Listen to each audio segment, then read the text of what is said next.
A partir de este momento, estamos cara a cara con la política y sus protagonistas. Cara a cara con los temas sociales y económicos. Cara a cara con la agenda de Jalisco. En esta mesa caben todas las ideas. Promomedios Radio presenta Cara a cara con el periodista Enrique Tusain.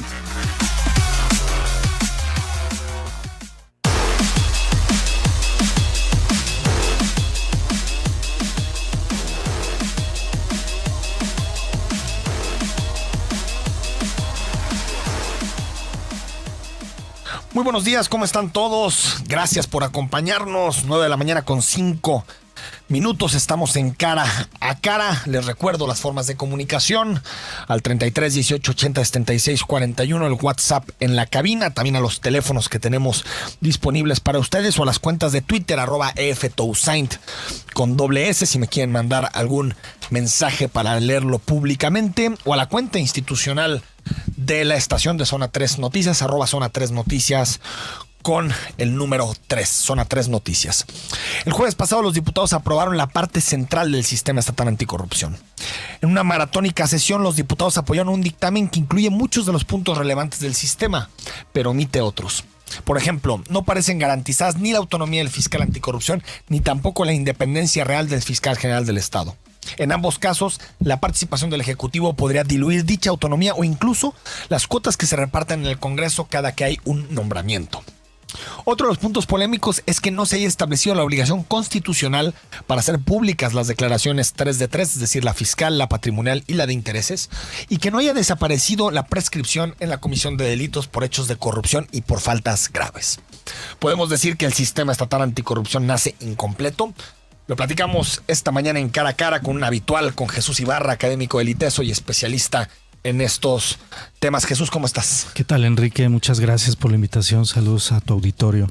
La semana pasada, el viernes, tuve la posibilidad de platicar con dos diputados, con Ismael del Toro y con Hugo René Ruiz Esparza. Los dos los conoces, han estado muy involucrados en esta discusión y me decían que esto era un gran avance y que se había, desde lo que se aprobó en la Constitución, se había garantizado la autonomía de todos los órganos y esto era un sistema estatal anticorrupción de entrada, de avanzada. No sé si opinas lo mismo. A ver, yo creo que quien mejor ha definido lo que ocurrió, debo decir además que yo participo en la mesa ahora llamada de gobernanza, estuve también en la comisión interinstitucional, y Augusto Chacón, otro de tus habituales, sí, a propósito, analistas, sí, creo que lo definió muy bien. Dice, pues esto ha dejado un sabor agridulce. ¿Por qué? Porque no podemos dejar de reconocer que tuvo muchos avances, que se tomaron muchas cosas en cuenta de las que estuvimos señalando. No obstante, yo creo que hay dos temas, tú ya los mencionaste, que si no quedan claramente acomodados en la Constitución, porque en las leyes secundarias esto no podría afinarse, esto es de constitucional, entonces no vamos a poder enfrentar institucionalmente temas como Coahuila, que es un tema bochornoso para el INE, temas como Javier Duarte, que viene extraditado de Guatemala, pero con una debilidad institucional para una investigación en términos de corrupción, de trama, de redes, de vínculos muy débil. Y pues deja tú lo que ha ocurrido en países como Brasil la semana pasada, en países como Perú, con Ollanta Humala, su expresidente, que está en la cárcel ahora mismo, y como Guatemala, que nos lleva mucho tiempo después de que encarcela a Otto Pérez y muestra toda la red. Pero aparte de la investigación que hubo, ¿no? Que es muy interesante, la autonomía en la investigación, ¿no?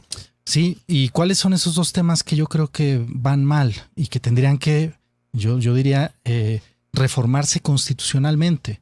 Aunque la reforma ya fue el jueves, no pasa nada si el Congreso vuelve a hacer otra reforma constitucional, cuando menos en estas dos cuestiones. O puede observar el gobernador también. Sí, pero bueno. O sea, observar para que esos dos temas se corrijan otra vez desde el Congreso. Conste, en la propuesta del gobernador sí estaban incluidos. Por eso me refiero. Sí. O sea, que todo el gobernador tiene esa facultad de observar la ley constitucional. Puntualmente, que además serían dos cosas muy puntuales que tú ya mencionaste. Uno, el tema de las autonomías. La autonomía no solo es la cuestión de quién nombra y de que si dice la palabra tomará en cuenta el Comité de Participación Social. Cuando nos referimos a autonomía nos referimos a que las autoridades emanadas del sistema deben estar lo menos politizadas posibles, o sea, deben ser independientes. Y eso significa que después de que toman protesta se van a trabajar y se van a trabajar por un periodo más allá del sexenal y no regresan a hacer negociaciones con diputados ni para reelección, el auditor, ni para lana, ¿no? Ni para nada. Ni para presupuesto. Sí. La auditoría y los magistrados administrativos se les contempla la reelección. Si además tú le sumas, como lo acabas de decir, que no prescriben los delitos, ahí tienes una fórmula de te doy la reelección, pero espera que prescriban. Ese es un incentivo perverso del sistema. Y pues tienen que estar regresando a ver qué va a pasar cuando terminen su periodo. Sumado a que originalmente se había dicho que la comisión, el Comité de Participación Social, es quien iba a enviar a través, desde luego, de un proceso de selección abierto, convocatoria, entrevistas, etcétera, iba a enviar una lista cerrada para que de esa lista cerrada el gobernador pudiera seleccionar una terna. Y entonces sí, ya entre los dos poderes, ejecutivo, legislativo, hacer la negociación política. Ahora no, la lista no es cerrada, el gobernador podrá tomar en cuenta. ¿Y qué pasa? Pues que si el Comité de Participación Social pone en el último lugar a alguien que se registró porque en su opinión no cumple correctamente los requisitos, pues eso lo podrá decir y el gobernador lo tomará o no en cuenta. Utiliza la palabra incluso observará, ¿no? Es decir, apelará. Así es. A lo que diga el comité, pero puede no contemplarlo. Es decir, si el comité dice los mejores son estos 5, pero no quiere, pues ni modo. Incluso si el comité dice estos otros 5 son inadecuados en su perfil, bueno, pues el gobernador podrá decir gracias, pero sí, para mí no. Me decía Hugo René Ruiz Esparza el viernes pasado que sería muy costoso para el gobernador no atender lo que dijera el Comité de Participación Social, es decir, pasárselo olímpicamente y decidir mandar una terna que no esté ratificada por el comité. Sin embargo, ya hemos visto algunas figuras, Jesús, ciudadanizadas intermedias que recomiendan, Observatorio del Agua, Observatorio de Movilidad, que hacen recomendaciones y que después el gobernador se las pasa olímpicamente, o quien sea, el secretario de Movilidad, quien sea, y al final no son atendidas. Es decir, podría en la práctica mantenerse el mismo esquema. Claro, y la idea es institucionalizarlo, que no sea el capricho político de ningún color el que defina en última instancia esto de lo que estamos hablando. Y el otro tema bien importante, se había propuesto, y también estaba en la propuesta del gobernador, que el Tribunal de Justicia Administrativa tuviera competencias constitucionales. ¿Qué quiere decir eso? Para no llevarlo a una cuestión técnica, que el tribunal en el área administrativa iba a poder revisar a los 3 poderes. Por ejemplo, al Consejo de la Judicatura en el Poder Judicial, donde sabemos que no hay precisamente las prácticas más virtuosas de una institución como el Poder Judicial, que iba a poder revisar también y anular, desde luego, procesos, por ejemplo, indebidos de selección en el Congreso. O iba a poder revisar incluso a los secretarios de Estado del Poder Ejecutivo para anularles alguna política pública que a todas luces fuera inconstitucional. Administrativo en toda la extensión de la palabra. Administrativo. Que tuviera facultades en todas las decisiones de gobierno. En control constitucional, así es. Eso obviamente limitaba y creaba un contrapeso muy fuerte, como está en otros países. Por ejemplo, la destitución de la presidenta este año, 2017, de Corea del Sur, finalmente fue una destitución que hace el Tribunal Constitucional de Corea del Sur, de la presidenta, que anoté el nombre porque parece impronunciable, Park Geun-hye. Sí. Lo mismo ocurre ahora con... Es decir, ¿el tribunal es quien exige la destitución? Después de que se hace el proceso y se envía en última instancia el conflicto político al tribunal, el tribunal razona y define... Y dice, si hay aquí elementos... hay un delito, aquí hay elementos, se va. O te pongo el caso... A diferencia del brasileño, que me parece que en el caso de Dilma fue más una destitución política que jurídica. Sí, aunque... O sea, había sospechas de corrupción, claro que las había, pero no sé si fueron bien sustentadas. Yo creo que no fueron bien sustentadas porque era un tema administrativo. Fue más un show. Pero te pongo el mismo ejemplo de Brasil con Lula da Silva. ¿Sí? Cuando lo persiguen penalmente y precisamente Dilma Rousseff lo nombra ministro para darle fuero. 24 horas fue lo que duró de ministro porque el Tribunal Constitucional dice, a ver, no, pero esto es una ahí son las simulación. autonomías de los tribunales, ¿no? Es la importancia de tener un control constitucional en materia administrativa, no solo para que te sancione a servidores públicos, también para que diga, oye, Dilma Rousseff, esto no puede ser, tú no puedes dar nombramientos, otorgar fueros solo para que alguien eluda una investigación penal judicial. Sí, por más que lo sustentes, lo que tú estás haciendo es esto, es obstruir la justicia a través de una decisión política, ¿no? Así es, entonces si tú tienes contrapesos por un lado, y tienes por el otro autonomía, no politización, el sistema está completo. Son condiciones necesarias. Esas dos en Jalisco no ocurrieron. Con todo lo demás que salió muy bien. Vamos al corte y si quieres, como diría Jack el Destripador, al regreso vamos por partes, porque hay muchísimos elementos también para que me des tu opinión y tu criterio. Jesús Ibarra, escríbenos 33 18 80 76 41. ¿Qué opinas? ¿Crees que el sistema estatal anticorrupción ayudará a reducir los niveles de corrupción en Jalisco? Y si te dejó satisfecho lo que aprobaron los diputados. Regresamos.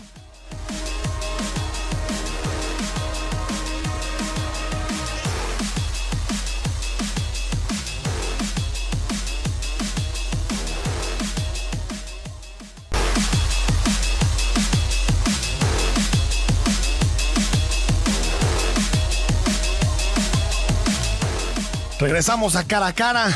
Gracias por seguir con nosotros. Estamos con Jesús Ibarra, académico del ITESO, especialista en materia de corrupción. Jesús, a ver, el asunto de las fiscalías. En el caso de la Fiscalía General del Estado, por lo que entiendo, nos explicaba Ismael del Toro la semana pasada, el fiscal general del Estado seguirá siendo una propuesta del Ejecutivo que tiene que ser ratificada por el Congreso a través de una terna. Es decir, el Ejecutivo va a mandar una terna. No puede mandar nada más a uno, como ha pasado en las últimas ocasiones, que mandó a Almaguer a que fuera ratificado un solo nombre, o a Luis Carlos Nájera. ¿Eso viene claramente en la ley? Eso viene claramente en la reforma constitucional y hay que decirlo también, la Fiscalía ya va a tener patrimonio propio, personalidad jurídica, y creo que el talón de Aquiles está en esa terna. Es decir, esa terna... ¿Va a pasar un filtro del comité de participación previo, el fiscal general del Estado, o solo el fiscal anticorrupción? No, solo el fiscal anticorrupción es en el que tiene mano el comité de participación. Es decir, en el caso del fiscal general del Estado, el comité no va a decir nada, ni pío. No, y ahí has tocado un punto importante, porque el fiscal general es una pieza importante del sistema anticorrupción, también de todo lo demás, desde luego.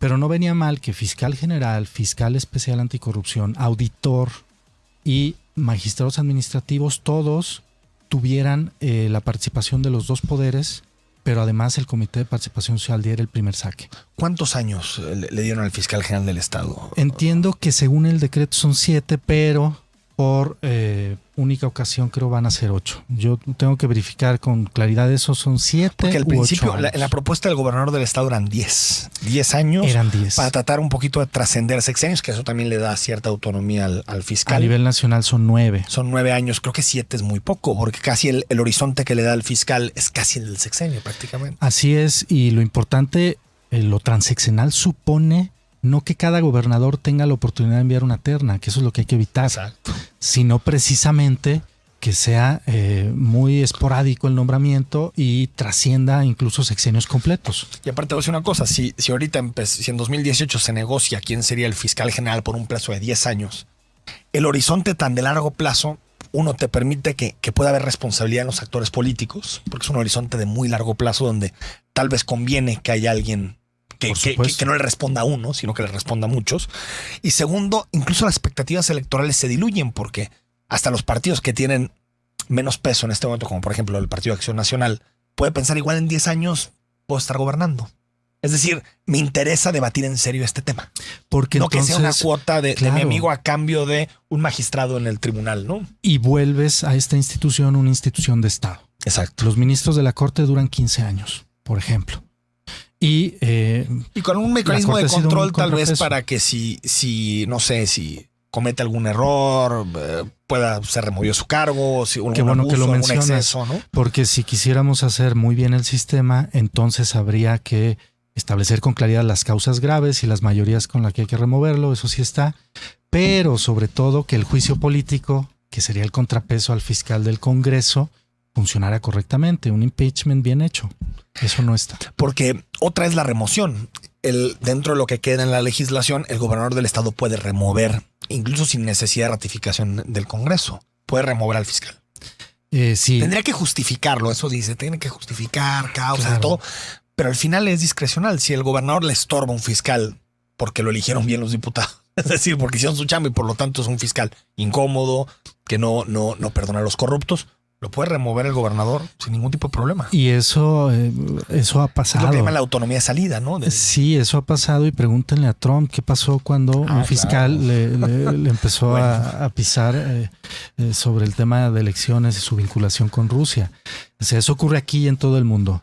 ¿Por qué aquí somos tan optimistas y decimos, no, es muy autónomo, no va a ocurrir, todo muy bien, caray? Por fe, ¿no? Sí. Nuestro carácter religioso, no sé.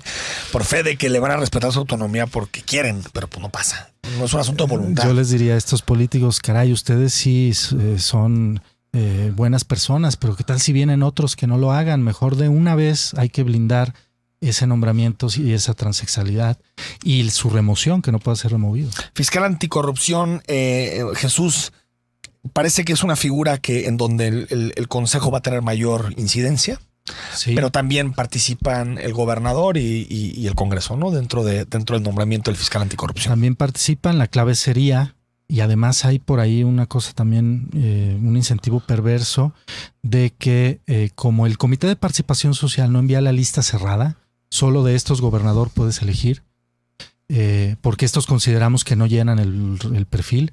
Como no envía esa lista cerrada, al final establecen que si no se ponen de acuerdo ejecutivo o legislativo, haya una insaculación. Eso también es mala idea, no resuelve cosas, es una forma de desbloqueo, la peor recomendada. Una cláusula de no bloqueo bien hecha supondría, de esta lista cerrada, el gobernador toma la terna, la envía al Congreso, si en tanto tiempo, no sé, 10 días, 30 días no resuelve, el gobernador nombra. Ese se te haría mejor modelo que la insaculación. Así es, ¿por qué? Porque la insaculación supone que de las 2 ternas que envía, si una no pasa, luego envía otra, se insacula sobre ellos. Entonces alguien sí puede cargar los dados en las 2 ternas y decir, total, si no lo eligen, insaculado, sale uno de los 6 que yo quiero que salga. ¿Qué tan protegido está el fiscal anticorrupción? Si hace su chamba, si se mete con intereses de políticos que han estado en casos de corrupción, ¿qué tan protegida está su chamba? Creo que no está tan protegida por esto que mencionábamos, aunque la clave va a estar en otro lado. La clave sí va a estar en la ley orgánica si le provee de una unidad de inteligencia fiscal y de control patrimonial, porque entonces el fiscal sí va a poder decir, caray, esta unidad de inteligencia financiera me rastreó estos recursos por estas cuentas o por estos paraísos fiscales. O incluso, como hay mucho dinero negro en esto, identificó este patrimonio indebido que tal y tal. O sea, si al fiscal... Follow the money, como dicen, ¿no? Sí, tiene todo para seguir el rastro del dinero. Y eso no es más que los peritos que va a tener a su cargo, que deben ser peritos muy distintos a los que conocemos, peritos más bien de ingeniería financiera.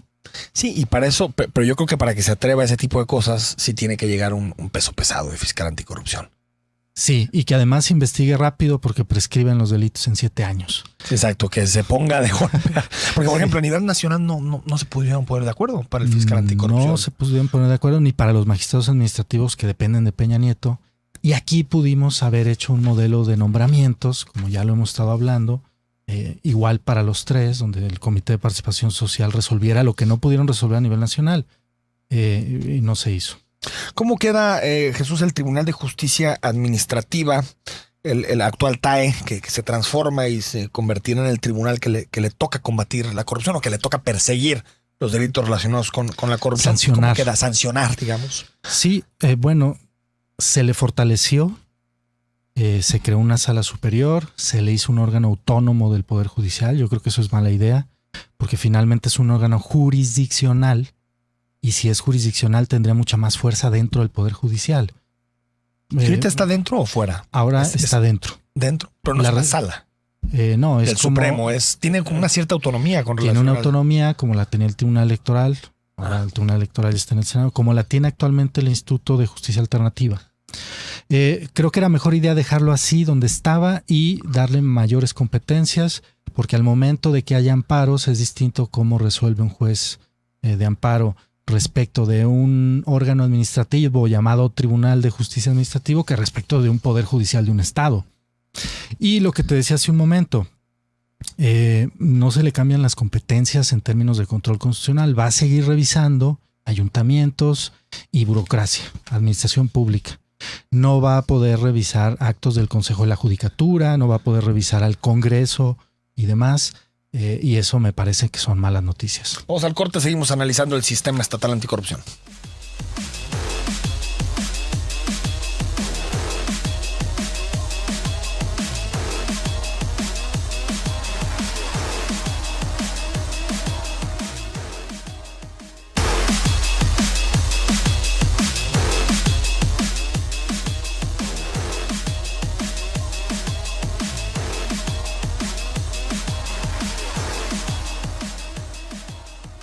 Seguimos en Cara a Cara. Escríbanos 33 18 80 76 41 si confía en que el sistema estatal anticorrupción podrá resolver los casos de corrupción que existen en nuestro país, si cree que la respuesta está en otro lado. También si usted ha tenido en algún momento contacto con algún caso de corrupción, sea con autoridades locales, en procedimientos de relación entre privados. Escríbenos 33 18 80 76 41 en conversación con Jesús Ibarra, académico del ITESO y especialista en la materia. Algo que has puesto mucho énfasis, Jesús, es la prescripción de los delitos en materia de corrupción, porque eso te da un horizonte, incluso en términos de impunidad y de relación política. ¿Tendrán prescripción entonces los delitos? 1 y 2, el catálogo de delitos. ¿Cuáles delitos son considerados como vinculados a la corrupción? Pues mira, sí va a haber prescripción, 7 años para delitos por hechos de corrupción y faltas administrativas graves, 3 años para faltas no graves, y lo cual ¿Qué es grave, por ejemplo? Un delito grave de corrupción. Bueno, ¿cuál sería? Un cohecho, por ejemplo, algún tipo de extorsión, en fin. ¿Dónde está ese catálogo? Está en el Código Penal. Eso es algo que todavía no se reforma, se está planteando hacer a partir de septiembre, según el calendario de los diputados, y no pueden faltar los delitos que son motivo precisamente de prácticas corruptas y que algunos ni siquiera están en el orden nacional. Uso de información privilegiada por particulares y también por servidores públicos. ¿No está considerado como corrupción? A nivel nacional no. Y por eso tienes casos como Capú Félix, que tú conoces bien, donde dar información incluso vía correo electrónico y que quede ahí por escrito no es penalmente sancionable. O incluso, por ejemplo, buena parte de la operación de los moches tiene que ver con esa información. Por supuesto. Por ejemplo, que algún chivatón dentro de obras públicas dice: ya viene esta licitación con estas bases que aprobamos, tal empresa, tal, participa, regístrate ahorita porque tienes grandes posibilidades de ganar la obra. Y después llega el 10% o el 15%. Ahora eso te puede costar el empleo, nada más. Una sanción. Pues lo que pasó con la famosa Z40, ¿no? En la CIOP. Exactamente. Entonces ese delito tiene que estar en las reformas. Otro es el tráfico de influencias. Es común. Otro... O sea, tráfico de influencias no está dentro del Jalisco Código Federal. Federal sí. Sí a está. nivel nacional sí está, a nivel local hay que armonizarlo, que también. ¿Qué sería el tráfico de influencia como qué? Un ejemplo. Bueno, acaba de salir la nota de proceso sobre el Poder Judicial, donde a través de tráfico de influencias metes hay a tus hijos, nepotismo a esposos, y demás. a esposas. Claro. Hay muchísimas conductas que pudieran acreditarse como tráfico de influencias, pero todas en torno a que es el uso de un poder para un beneficio privado. O incluso muchas veces el funcionario dice: pues es que no les voy a preguntar de dónde vienen, nada más pues me los recomendaron, y puede ser tráfico de influencias. Comisión Estatal de Derechos Humanos, me pongo a pensar. Por ejemplo. Donde hay muchas cuotas partidistas y de familiares. Y por acción o por omisión. Ahora, otra cosa que también tiene que estar es delitos relacionados con el desarrollo urbano y ordenación territorial. Esto es la modificación indebida, subrayo indebida, de planes parciales de desarrollo, de recalificación de terrenos, de infraestructura. Eso es realmente... Ahorita se ven como faltas administrativas, ¿no? Sí. Sobre todo. Sí. Que no ameritan ningún castigo penal. No penal. ameritan penalmente sanción. Tienen que estar. Y tu propuesta, perdón, Jesús, sería que todo este catálogo de delitos nunca prescriba. Nunca prescriba. O que se amplíe la prescripción. No, yo diría que hay que apostarle como lo ha hecho Perú. Perú reformó el año pasado su constitución y los delitos de corrupción no prescriben. Además, no estaríamos violando ningún derecho humano. Hay delitos que no prescriben y precisamente por el interés público y la razón de la actividad que protegen. Por ejemplo, el abuso de menores no prescribe y no debe prescribir, precisamente porque un menor, cuando sea adulto, tal vez tenga mejores instrumentos para denunciar a su victimario. Lo mismo en delitos de corrupción. Hay que acostumbrarnos que estamos hablando de patrimonio de todos, del espacio público, y no podemos darles espacios de protección jurídica desde las propias leyes a los corruptos. Salidas, ¿no? La ley 3 de 3, famosa, Jesús, también ha generado mucho debate a nivel nacional y a nivel local. Lo que podemos ver de la ley 3 de 3 es que se va, desde mi punto de vista, como reproducir el modelo nacional, que es por ahí va, sí, dejar las declaraciones, no con publicidad, con máxima publicidad famosa, sino que sean obligatorias para todos los funcionarios, pero que el formato lo define el Comité de Participación Social, ¿no? Por ahí va. Por ahí va, y va a ser muy importante el formato. Obviamente, cómo se integra el Comité de Participación Social. Afortunadamente, la Corte a nivel nacional señaló que el artículo 29 de la Ley General de Responsabilidades Administrativas de Servidores Públicos ¿no? Es constitucional porque ahí obliga a que sea público. Aunque la Constitución no dice más que se entregarán a la autoridad competente, la Ley General sí dice que deberán ser públicas. Esperemos que aquí en Jalisco repliquen ese modelo también. Ahora más que la Corte ya ha dicho que no pasa nada si obligamos a los servidores públicos a ser precisamente. Aunque también lo que dice la Corte, ¿no? Es que hay información que se pueden reservar, ¿no? Sí, aquella que no sea de interés nuestro. Es que no fue tan clara la Corte en qué información sí, cuál no. Eso se llama concepto jurídico indeterminado y la Corte no puede decirlo a priori, sino hasta que existe un recurso sobre el tema, ¿no? Sobre cada caso, la autoridad responsablemente dirá esto cabe dentro de datos personales o no tiene relación. Por ejemplo, las propiedades de cónyuges y de familiares. Sí, para mí es información pública, o creo que es información pública de un funcionario, pero puede ser que la Corte diga que no. Bueno, sí. O sea, creo que van a venir amparos, suspensiones, creo que van a venir muchos. Cuando salga el formato, va a haber algunos elementos que políticos van a utilizar para ampararse o recurrir directamente el formato. Sí, y hay que decirlo. Yo diría también. Que aquí apostamos por el de máxima publicidad y después que la Corte vaya definiendo qué elementos son públicos y cuáles son privados, ¿no? Así está, tal cual. Y como en otras cosas del sistema se va a ir ajustando.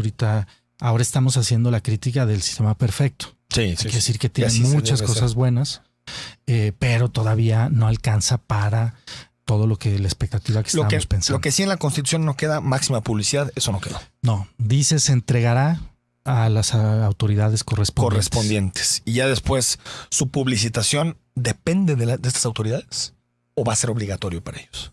Si en la ley secundaria local lo ponen tal y como está a nivel nacional, va a ser obligatorio. Ya entendí tu argumento en el que decías que era importante ponerlo obligatorio desde la Constitución.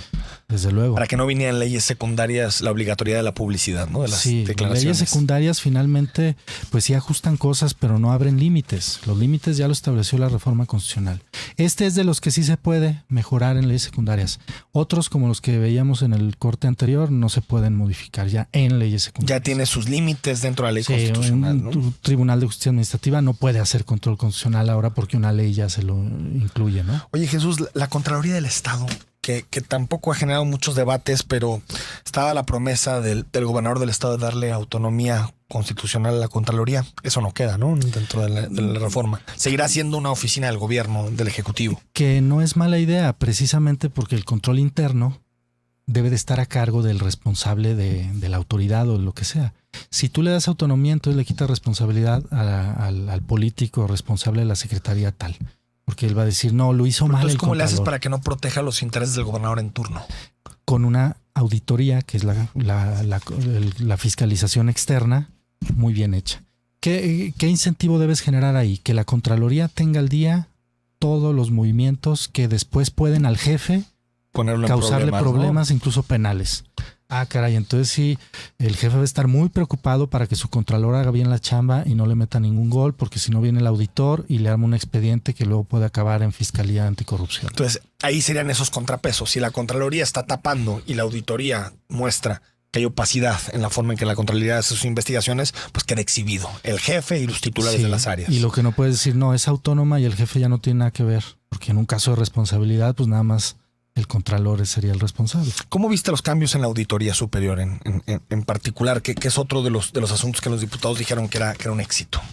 los cambios en la Auditoría Superior del Estado de Jalisco. Hablas del proceso de del los año procesos, pasado. exacto. Sí. Y también lo que se aprobó en el sentido de que de alguna forma se podrá fiscalizar en tiempo real, que el Congreso ya tiene menos Fueron manos. de los grandes avances, ¿eh? De las cosas, yo diría, de las mejores que hubo en esta reforma, es que ya difícilmente van a poderle meter mano a la cuenta pública.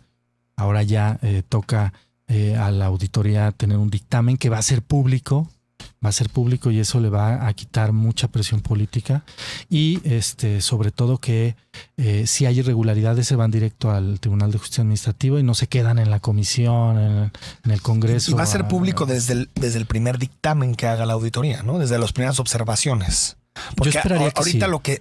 lo que sabemos es ya después de que hubo un proceso en el cual el ente observado lo que hace es tratar de solventar esas observaciones. Y sabemos ya después de que observó, creo que en este momento, desde el principio, desde la primera elaboración de la auditoría. No lo dice así tan claro la Constitución, habla del informe anual. Esto tendrá que ver con leyes también secundarias, ¿no? Leyes secundarias, y yo diría, bueno, si ya avanzamos en lo más, pues ¿por qué en lo menos no?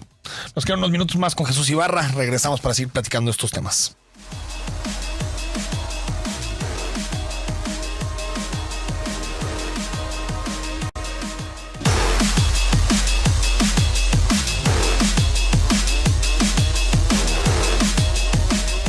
Estamos de regreso en Cara a Cara. Gracias por acompañarnos con Jesús Ibarra, académico del ITESO, especialista en corrupción. Nos quedan algunos minutos. Escríbenos al 33 18 80 76 41 para darnos tu opinión sobre estos nuevos instrumentos institucionales para combatir la corrupción en Jalisco. Nos quedan 2 o 3 temas más por analizar, Jesús. 1, el comité de selección que tendrá como objetivo nombrar, o más bien la comisión de selección que tendrá como objetivo nombrar el Comité de Participación Ciudadana. Así es. Más o menos por ahí vamos, ¿no? Sí. El Comité de Selección termina su labor en el nombramiento precisamente de Participación Ciudadana, de selección al de Participación Ciudadana. No me queda claro cuál va a ser el procedimiento y quiénes son los que van a elegir al final esta comisión de selección. ¿Son los diputados los que lo van a elegir? Eso lo define la ley estatal del sistema anticorrupción. Okay. Que bueno, yo todavía no tengo la lectura puntual de cómo queda esa ley, pero mejor remitámonos a la experiencia nacional. Sí. El Senado abre la convocatoria, integra esa comisión de selección con 9 destacados ciudadanos de la academia, de la sociedad civil, las cúpulas empresariales, y ellos 9 abren un proceso que además está muy pautado cómo tiene que ser ese proceso público. Sí. A nivel nacional quedó bien, razonablemente bien. El comité es positivo, sí, de aquí en Jalisco. Y creo que si seguimos esa experiencia aquí va a salir bien. Y los trataron de ensuciar, el Universal en particular, con algunas notas pues digamos, un poco discutibles, ¿no? Y además lo interesante es que creo que no lo pudieron hacer. No, al revés. Creo que hubo una reacción incluso de cohesión del comité. Y muy bien hecho ese proceso que ni siquiera pudo ser ensuciado, ¿no? Y de ese comité de selección bien nombrado a nivel nacional se derivó el Comité de Participación Ciudadana. El Comité de Participación Ciudadana también quedó razonablemente bien integrado. Quedó uno local, Alfonso Hernández, de Jalisco, conocedor en materia de transparencia, especialista, claro, un hombre públicas, claro. Aparte creo que de autonomía probada en estos temas. Y quedó como presidenta por un año, que es aparte rotativo, Jacqueline Pechard. Yo creo que ahí tampoco inventar el agua tibia. Ahí está, ¿no? Sí. Más o menos como reproducir el modelo nacional, que fue bueno. Yo creo que hay que reproducirlo. Y algo muy importante, el programa hemos estado criticando lo que consideramos que queda mal, pero que no se transmita la idea de que esto no sirve. No. Está muy bien hecho el instrumento. Falta mejorarlo en todo esto que estamos diciendo, pero nos toca a los ciudadanos, a los medios de comunicación, apropiarnos de esto, como lo hicimos en su momento del tema de transparencia. Ahora creo que ustedes son los principales usuarios de las unidades de transparencia y no pensaríamos en que no sirve y mejor lo echemos para atrás. No, ni de broma. Esto está pasando con Ojalá más ciudadanos lo utilizaran que no pertenezcan a medios de comunicación, pero es un proceso. Es un proceso y hay que apostarle fuerte. Y en todo el mundo los medios de comunicación son los que más utilizan estas plataformas. Es también natural. Nombramiento de cargos, pues ahí se necesita mucha responsabilidad, ¿no, Jesús? En el nombramiento de todos los cargos que se derivan de este sistema, de los nuevos magistrados, del fiscal, eso ya, por más diseño que tengas perfecto, si le quieren dar la vuelta, le pueden dar la vuelta. Siempre, porque algo que el sistema no ha discutido es el tema de valor público, de ética pública. Y si eso no se empieza a discutir, y si no hay una reforma constitucional para mejorar la independencia y la autonomía, nos va a pasar como a nivel nacional. No se ponen de acuerdo para el fiscal anticorrupción, ni tampoco para los magistrados administrativos. A partir de esa experiencia, pues experimentemos en cabeza ajena en Jalisco y evitemos caer en los mismos baches que tienen entrampado el sistema nacional. Es que también para la clase política es una transformación, Jesús, paradigmática, porque ellos estaban acostumbrados a negociar de cierta manera, ¿no? Tengo 10 puestos, uno es la primera fuerza, otro es la segunda fuerza, la tercera fuerza, entonces al primero le tocan, ¿qué te gusta? 5 puestos, al segundo 3 y al otro 2. Nos negociamos y partimos de esta base. Ahora tienes que partir de la experiencia de los cargos, quiénes son, que tengan prestigio público, que no vayan en contra de la idea fundacional del sistema estatal anticorrupción. ¿Es también para los políticos una nueva forma de negociar? Es una nueva forma a la cual desde luego no están acostumbrados y que solo se hacía, creo, con los ministros de la Corte. Ahí sí los poderes públicos eran responsables, Senado, la presidencia, y decían, no, a ver, esto es la Corte y los perfiles deben ir bien hechos. Claro, nunca evitas que tiren hacia un color a otro, pero la propuesta siempre iba fuerte. Una terna débil que enviara el presidente de ministros era sumamente criticada. Ya pasó con Raúl Cervantes como procurador. Raúl Cervantes, Eduardo Medina Mora, fue muy criticado Peña Nieto. Bien, pues ahí sí estaban acostumbrados a tener miras de Estado para los nombramientos. Ahora tiene que ser así. Tiene que ser así en auditor, magistrados administrativos, fiscales. Hay cosas que son de la política. Esto no es. Esto es de la independencia, de la autonomía, de la Contraloría Social e Institucional. No sé si tengo bien analizada la película, pero en los países que han logrado reducir la corrupción, Jesús, me parece que el Poder Judicial es clave, es fundamental. La autonomía del Poder Judicial y que haya jueces que pueden o no llegar a tener un origen partidista, pero que cuando están en el cargo actúan con la independencia total, que pueden acceder a investigaciones de todo tipo, que se auxilian en las fiscalías, incluso en la Fiscalía Anticorrupción. Y me parece que no le entramos en este modelo tan a fondo al Poder Judicial. No, ese es... Está el Tribunal de Justicia, que es una parte administrativa, pero en general al modelo de Poder Judicial creo que casi ni se toca. Ahí has dado la clave. En los países que hemos mencionado, desde Corea del Sur hasta los Perú, latinoamericanos, sí, ahí tiene un tribunal constitucional que funciona. ¿Qué quiere decir eso? Pues nada más y nada menos que lo que el federalista decía hace más de 100 años, casi 200 años. Contrapesos, pesos y contrapesos.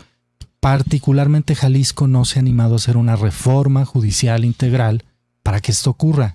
Y prefirieron mejor sacar al tribunal administrativo, yo creo que es mala idea, hacerlo órgano autónomo, que ya conocemos la experiencia de los organismos constitucionales autónomos. Y más y el TAE, ¿no? Sí. El TAE, en vez de mejor de una vez hacerle cirugía mayor al Poder Judicial.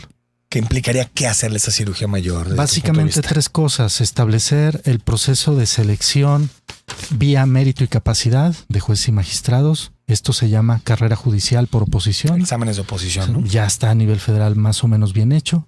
Segundo, competencias de control constitucional, lo que te decía, que ahora sí los jueces y magistrados puedan meterse con los actos y resoluciones de los 3 poderes. Y finalmente, cambiar el modelo en términos de infraestructura, tecnología y demás, notificaciones electrónicas, para evitar... No el modelo ahorita de casi máquina de escribir. Sí, no. Okay. Y eso pasa por una cuestión tecnológica de transformación. Y fíjate, otro de los asuntos, ya nos quedan un par de minutos, es los medios de comunicación libres e independientes. Ese es otro, aparte del Poder Judicial en estos países, en otros también tiene que ver con los medios de comunicación. Ay, ese es otro. Yo creo que ese es un asunto fundamental que no se toca mucho, porque creo que tiene que ver con que los medios de comunicación tengan menos intereses que proteger y por lo tanto relacionados con la clase política, con los empresarios, con todo, y que por lo tanto se atrevan a denunciar la corrupción, se atrevan a ir hasta la profundidad en investigaciones. El caso de España me queda clarísimo que tiene que ver con una prensa libre. Casi todos los casos empezaron con medios de comunicación denunciándolos, clase política que se atrincheró, que no quiso hacer nada, pero que después con tribunales autónomos, incluso acusaciones populares, sí, pues comenzaron a avanzar este tipo de procedimientos. Ese binomio, Poder Judicial Autónomo y medios de comunicación que denuncian, creo que es muy importante para castigar la corrupción. Y en eso ya será tema de otro programa que tú hagas. ¿Qué pasa con la compra de publicidad gubernamental en medios? ¿No? Ahí está. Exacto. Creo que y tampoco está lo de campañas electorales. Todo lo del fondeo de campañas, financiamientos paralelos es, yo creo que la raíz de muchas de la corrupción política se dejó en la reforma electoral, ya no se puede reformar 90 días, eso es del INE. No. Eso es del INE. Cuidado con los fondeos, con las campañas. Esos aguereros del centralismo que nos decían que todas las soluciones en los estados es centralizar, ¿no? Plazo para el sistema estatal para que dé resultados. ¿Tú te atreverías a dar alguno? No, hasta ver cómo queda este año, incluido diciembre, que es la última etapa del calendario que se dieron, a ver cómo quedó armado, cómo quedó montado y qué presupuesto le dieron. Eso va a ser clave. Le decía Alfonso Hernández una vez que platicábamos precisamente en Cara a Cara que algo que tienen que hacer es bajar expectativas. Sí. Porque al primer año ya han entrado en funciones el sistema estatal que no dé resultados o que no veamos políticos no esperemos sangre de cabezas rodando. Pero para eso tú mismo como digamos encargado, me refiero a los del sistema estatal anticorrupción, tienen que medir un poquito esas expectativas y decir esto podemos hacer y esto no podemos hacer. Así es. No, porque si no si no hay 20 políticos pagando en los primeros 6 meses, van a decir fue un fracaso el sistema. Y finalmente... Como el sistema penal acusatorio y como todas las demás implementaciones, ¿no? Buenos sistemas que luego no son operados por ciudadanos comprometidos, no nos apropiamos de él. Por ejemplo, el sistema penal. No nos hemos convencido de ese sistema y ahorita le está pasando mal. Jesús, gracias. Gracias a ti, a tu auditorio. Gracias por acompañarme. Nos vamos. Hasta mañana a las 9.